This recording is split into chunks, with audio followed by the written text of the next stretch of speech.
नमस्कार, बहुत स्वागत है आपका। इस वक्त हम हैं माखनलाल चतुर्वेदी यूनिवर्सिटी के भोपाल कैंपस में, बिशनखेड़ी के न्यू प्रेमिसेस में, और हमारा कार्यक्रम मेरा पहला वोट, यानी कि पहला वोट जो युवा डालने जा रहे हैं, उनसे बातचीत, उनसे चर्चा कि वो अपने पहले वोट को लेकर क्या सोचते हैं, युवा की ताकत को लेकर क्या सोचते हैं, अपने पहले वोट की ताकत को लेकर क्या सोचते हैं।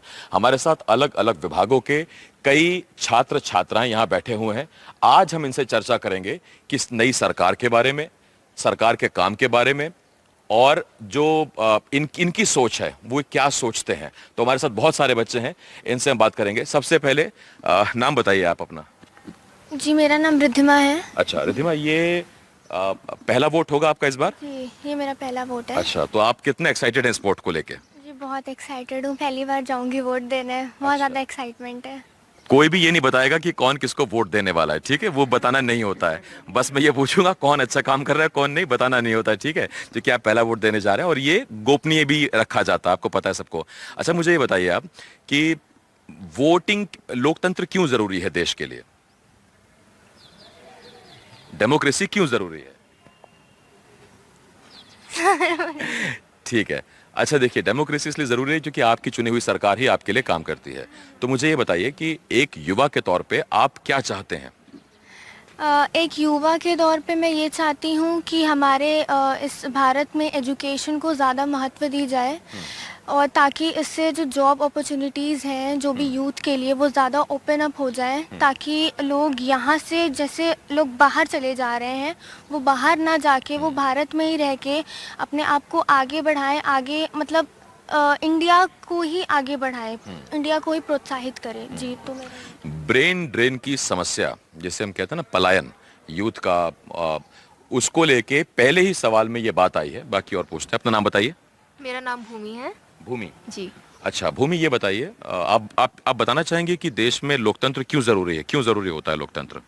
देश में लोकतंत्र मेरे ख्याल से इसलिए इम्पोर्टेंट है कि जैसा कि अभी आपने कहा था कि हम हमारी सेलेक्टेड पार्टी के हिसाब से, मतलब वो हमारे लिए काम करती है। और अगर एक ही, मतलब पूरा एक ही कोई पर्टिकुलर पार्टी, जैसे कि अदर चाइना में होता है, हम कह सकते हैं, या राजशाही होती है, राजा का बेटा राजा बनता है। यस, राजशाही जैसी चीज़ें होती हैं, तो उसमें ऐसा होता है कि जनता को बहुत ज़्यादा प्रॉब्लम होती है। कुछ जनता ऐसा होता है कि उनकी सरकार से नाखुश होती है। सो उसके लिए डेमोक्रेसी बहुत इंपॉर्टेंट है। अच्छा, एक युवा के नाते आप अपनी नई सरकार से, क्योंकि 4 जून को नई सरकार आ जाएगी, जब सारे फेजेस कंप्लीट हो जाएंगे, तो नई सरकार से आप यूथ के लिए क्या चाहते हैं?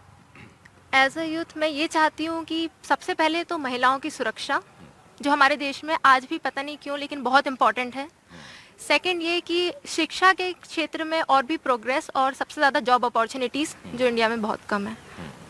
अच्छा, ये पीछे जो बैठे हैं ये सोच रहे होंगे कि पता नहीं हमारी बारी आने तक हमको बोलने का मौका मिले, तो मैं यहीं से पीछे चला जाता हूँ। अब जरा मैं इनसे पूछता हूँ। हाँ मैडम, नाम बताइए अपना। स्वाति शर्मा। स्वाति शर्मा। जी। स्वाति, ये बताइए आप कि आपका पहला वोट होगा इस बार। हाँ, तो उस वोट की ताकत का अंदाजा है आपको? हाँ। क्यों क्यों वोटिंग जरूरी होती है? आप क्योंकि खुद चुनते हैं कि सामने कौन आएगा, वो क्या करेगा आपको, इसलिए हमें जिसको भी आप वोट करें आपको बस सोच समझ के देना चाहिए। अच्छा, तो जो आपके सांसद हो या जो आपकी सरकार हो, उसको कैसा होना चाहिए? उसको जो वो वादे करते हैं उन्हें पूरा करना चाहिए, ना कि सिर्फ जब उन्हें वोट लेना हो तब वो आते हैं। वादे तो बहुत होते हैं लेकिन वो पूरे नहीं करते हैं। बताइए, एक यूथ के नाते, पहले वोटर के नाते, आप अपनी नई सरकार से क्या चाहते हैं? कि हम स्पेशली अभी बहुत सारी जॉब अपॉर्चुनिटियाँ नहीं मिल रही है यंग यूथ को। सब लोग अपने देख रहे हैं कि मतलब यहाँ पे कहाँ पे जाएं, कहाँ पे मिल सकती है। नॉलेज नहीं मिल रही उनको इस चीज़ की, कहाँ पे जाना चाहिए, उसकी नॉलेज अपॉर्चुनिटीज़ यहाँ अपने वो देखना चाहिए कि कहाँ पे हो अपने लिए। मेन तो यही, जहाँ मिले उनको नॉलेज मिलनी चाहिए कि कहाँ जा सकते हैं, क्या करना चाहिए, कैसे पोर्टफोलियो बनाना चाहिए। एक स्कीम रहनी चाहिए उस चीज़ के लिए भी। जैसे चलती है पर वो कितने लेवल पे चलती है, कितने अच्छे से होता है वर्क, वो नहीं पता किसी को भी। अच्छा, आपका नाम क्या है? तनुश्री। अच्छा तनुश्री, मुझे एक बात बताइए। सरकार कहती है रोजगार दे रहे हैं, विपक्ष कहता है कि रोजगार है ही नहीं युवाओं के लिए, तो आप क्या देख रहे हैं आसपास, रोजगार है कि नहीं है? सर, मेरे हिसाब से तो रोज़गार है, पर मेहनत करनी पड़ती है उस हिसाब से। तो ऐसा नहीं कि रोज़गार नहीं है, पर जैसे कि पॉपुलेशन बढ़ रही है तो उस हिसाब से लोग लोग भी चाह रहे हैं कि सबके पास नौकरी हो, तो कंपटीशन बढ़ रहा है, तो इसलिए जॉब्स थोड़ी कम है, पर मेहनत करेंगे तो ज़रूर जॉब मिलेगी।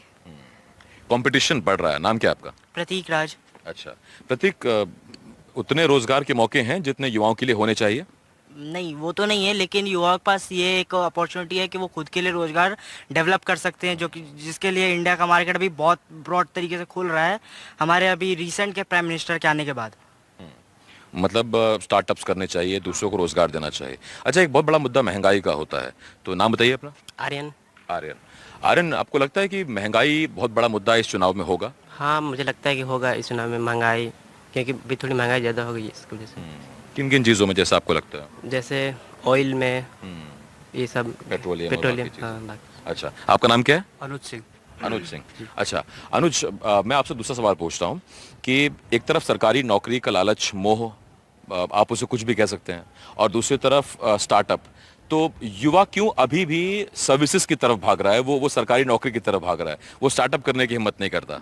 सर वो रिस्क नहीं लेना चाहता है, वो सब कुछ जैसे होता है सरकारी नौकरी में वो सब सुख सुविधाएं प्राप्त होती है, नौकरी खत्म होने के बाद भी वो सरकार कुछ ना कुछ देती रहती है, वो इसलिए सरकारी नौकरी की ओर भागता है।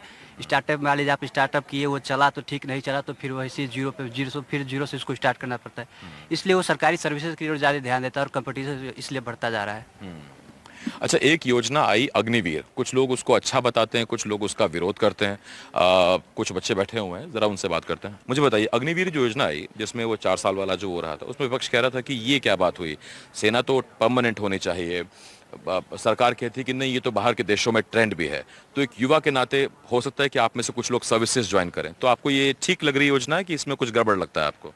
अगर मैं पर्सनली बोलूँ तो जैसा हमने बाहर के देशों में देखा है कि वहाँ पे ऐसे 4 साल या फिर 5 साल के लिए लोग जाते हैं और फिर वापस वो अपने घर को चले जाते हैं।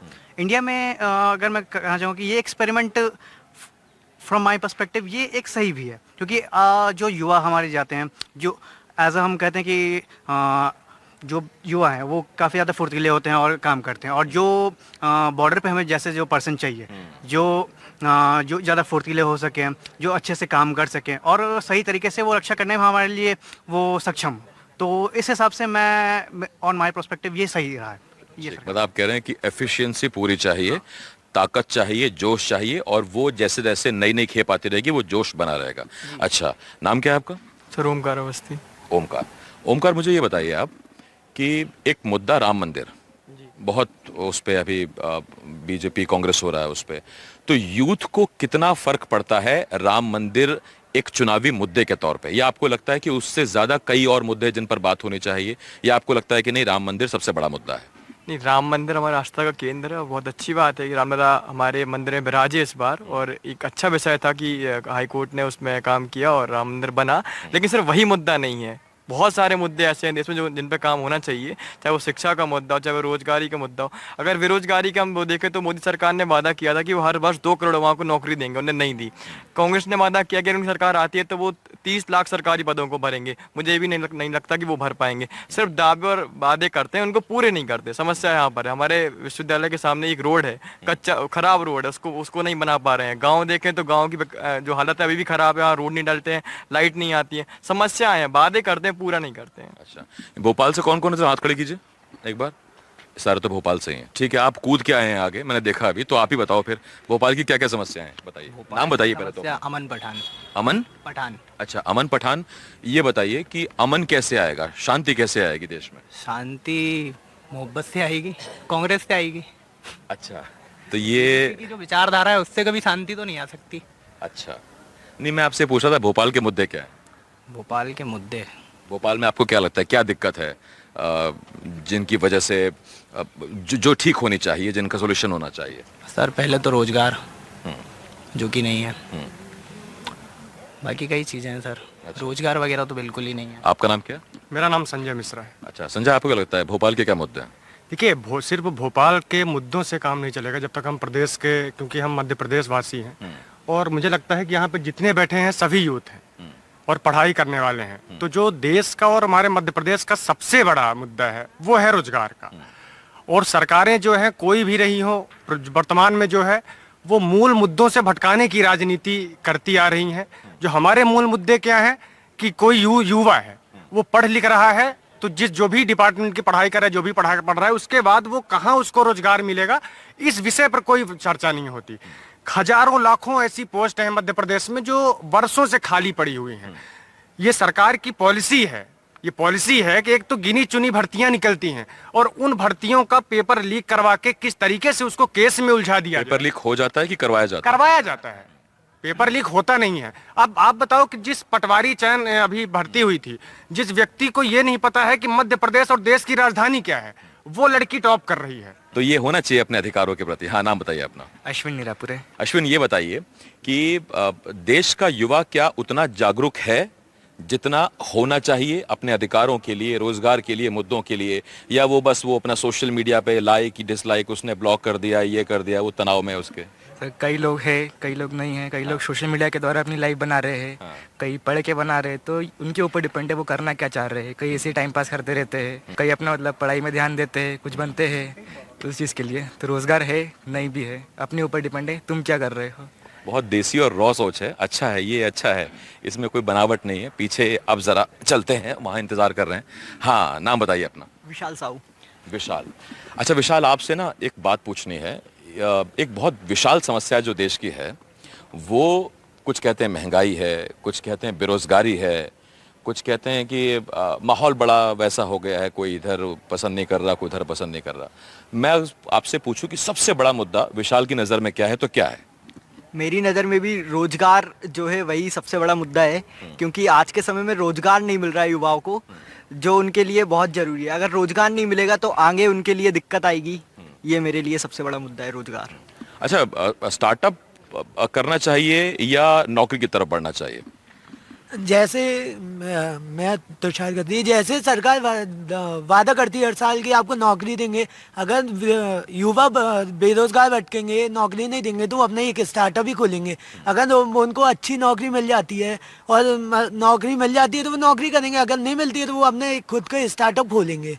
मेरा बस इतना ही कहना है। अच्छा, मतलब उनको पहले तो वो ट्राई करेंगे सर्विसेज के लिए, कहीं नौकरी मिल जाए, और फिर नहीं तो स्टार्टअप करेंगे। तो क्या स्टार्टअप प्रायोरिटी नहीं होनी चाहिए? जी, स्टार्टअप प्रायोरिटी होनी चाहिए, पर आप अगर जैसे किसी भी फील्ड की आप किसी भी पढ़ाई कर रहे हो, जैसे आप मीडिया की पढ़ाई कर रहे हो, आप अगर मीडिया की नौकरी ढूंढ रहे हो, सरकार मतलब आप नौकरी ढूंढ रहे हो, आपको नौकरी नहीं मिली और नौकरी नहीं मिल रही, तो आप क्या करोगे? आप अपना खुद का या अलग से या स्टार्टअप या बिजनेस ही खोलोगे ना। अगर आपको नौकरी मिल जाती है, आप क्यों फिर स्टार्टअप के बारे में सोचोगे? अच्छा, आपका नाम क्या? मेरा नाम फरहान। अच्छा फरहान, आपसे एक सवाल मुझे पूछना है कि युवा के लिए इस वक्त देश में जो माहौल है, या युवा के लिए जिस तरह की सुविधाएं हैं, क्या वो एक यूथ को आगे बढ़ने के लिए सफिशिएंट हैं, या उसमें कुछ और भी चीज़ होनी चाहिए? और अगर होनी चाहिए तो वो क्या चीज़ें? जिस तरीके की सर रोजगार युवाओं के लिए जो सुविधाएं हैं, वो प्रॉपर एक तरीके से अगर देखा जाए तो नहीं है, क्योंकि जिस तरीके से सरकार ने बात की थी रोजगार के लिए, नौकरियों के लिए, तो वो उस तरह जो उन्हें जुमलेबाजी जो भी की थी, उस तरीके उन्हें नौकरियां निकाली नहीं है, तो युवाओं को नौकरी दी नहीं है। अब जैसे भाई ने बोला था कि स्टार्टअप, तो स्टार्टअप मतलब इतना आसान नहीं होता किसी को भी किसी भी चीज़ का स्टार्टअप करना। उसके पीछे बहुत से इश्यूज होते हैं। किसी का मतलब परिवार की स्थिति इतनी ठीक नहीं होती कि जो व्यक्ति, जो बच्चा, जो छात्र पढ़ रहा है, वो ग्रेजुएशन करने के बाद डायरेक्ट स्टार्टअप की तौर पर आ जाए। और